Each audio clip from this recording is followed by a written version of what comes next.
윤석열 정부 들어서 경찰청장 차기 후보군인 치안정감 6명이 한꺼번에 교체됐는데요. 이상민 행안부 장관이 이들을 사전 면담한 사실이 알려져 논란이 됐습니다.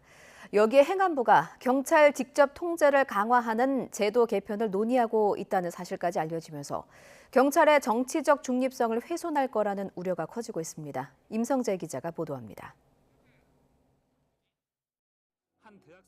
지난 1991년 당시 내무부 산하 치안본부가 독립외청인 경찰청으로 분리됐습니다.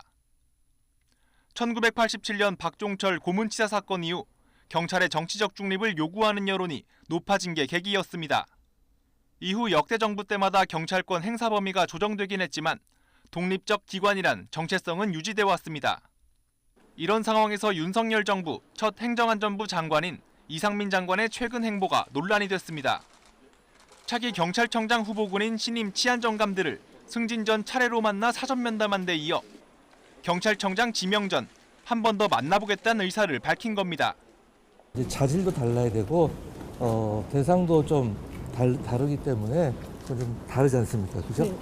이와 별도로 행안부가 구성한 경찰 제도 개선 자문위원회는 장관 사무에 치안을 추가하는 방안도 논의 중입니다.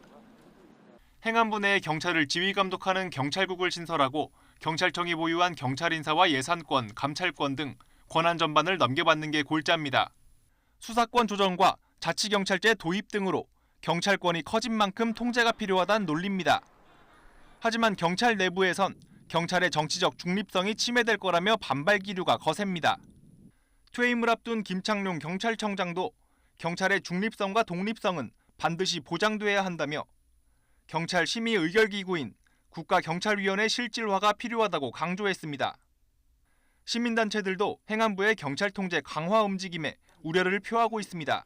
경찰의 권한이 비대해진 것은 맞고요. 시민 참여라든가 어떤 경찰위원회를 통해서 통제를 하는 것이 맞다. 이런 식으로 수직적으로 이어지는 어떤 직할 체제는 독립성보다는 어떤 경찰의 어떤 종속으로 귀결될 가능성, 그런 위험이 크다라고 저희는 판단하고 있습니다.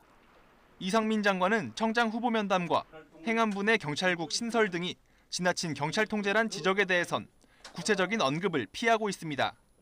하지만 이른바 검수완박 법안 통과로 경찰권이 커지게 된 상황에서 정부가 경찰 길들이기에 나선 건 아니냐는 논란은 한동안 이어질 것으로 보입니다.